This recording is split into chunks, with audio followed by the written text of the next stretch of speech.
So we start getting to the nitty-gritty of season 8 then. Obviously, one of the main differences is that it's set in New York. So as opposed to previous seasons, apart from season 7, which was Washington, everything has been set over on the West Coast in Los Angeles.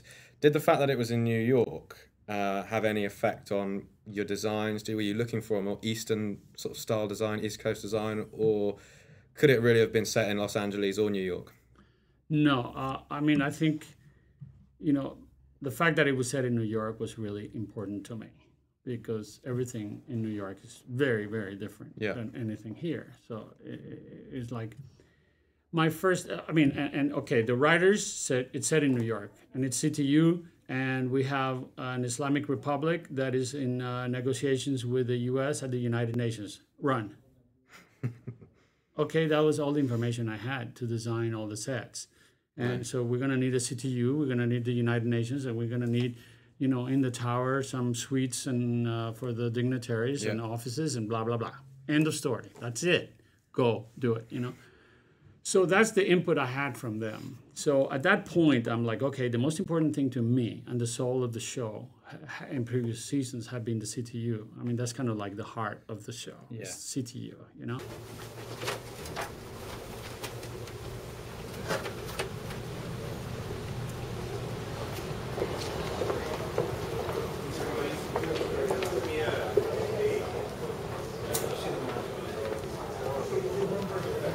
So we want to fill out this is the main CTU.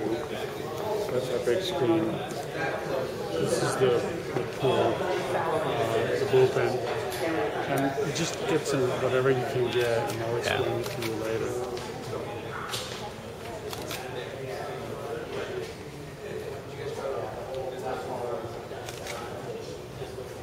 So to me, it was really important, like, where is CTU? See, the fact that, the one I designed on the pilot had an entrance and, you came from the parking lot and you go through security. So it was really important that it made sense. It's like, where in New York is CTU? So I'm thinking, okay, it has to be a place that is secure, that is immediate to Manhattan, because that's where things are going to happen.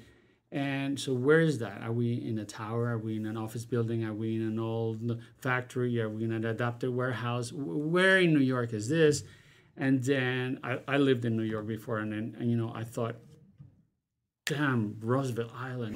Look at the view across Roosevelt Island and this is the actual view. There's the United Nations. That's from Roosevelt Island, these pictures. And here, this building's right here. This used to be an old mental sanatorium. Right. And the ruins of it, there they are. So that's part of what the neighbors of CTU would be.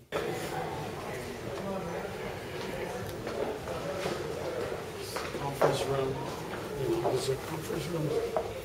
And you get all these layers and reflections.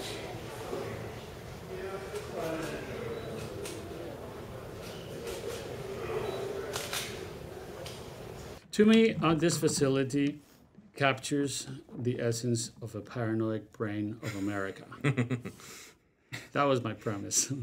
It's like, okay, America has a lot of money, and they're really paranoid with this terrorist stuff. And everybody, they want to keep the population as there's a terrorist attack, terrorists are coming, the terrorists are coming. So, that's what's been going on the previous 8 years with the Bush administration. And I thought, oh, well, this is a perfect opportunity to just kind of like borrow some of that.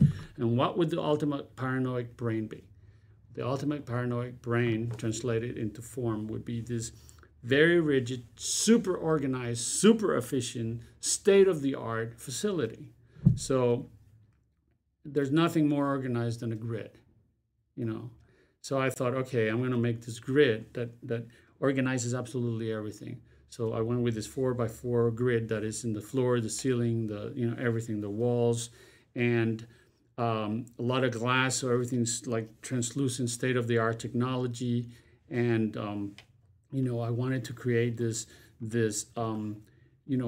darkness with the dark brown overall. The envelope was this dark brown, and then inside each of the modules within the facility, this glow of orange to contrast the intensity of what's going on. So it's like these little pockets of lava among this darkness. So that was kind of like what I thought, and then the organization of it. So everything was in a grid.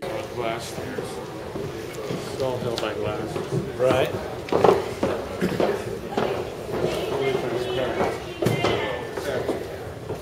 Okay. Talk Friday about it. Hey, Carlos.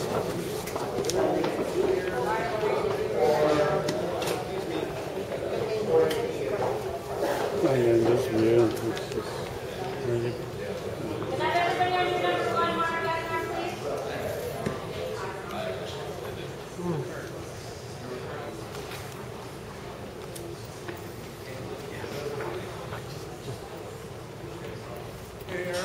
Yes, sir.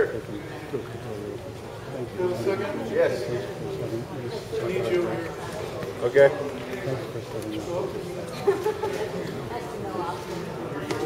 Pretty spectacular.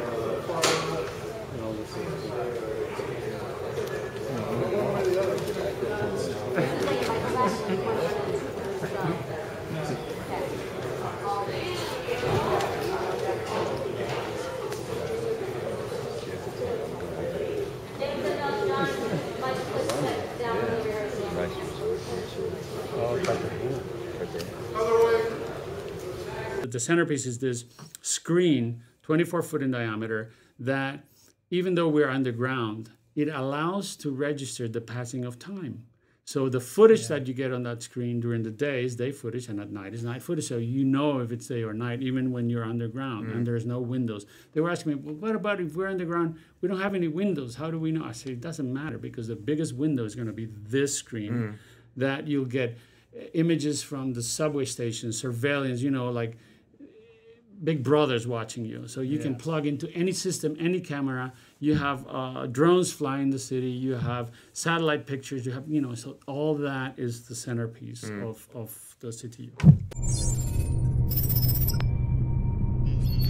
History is now.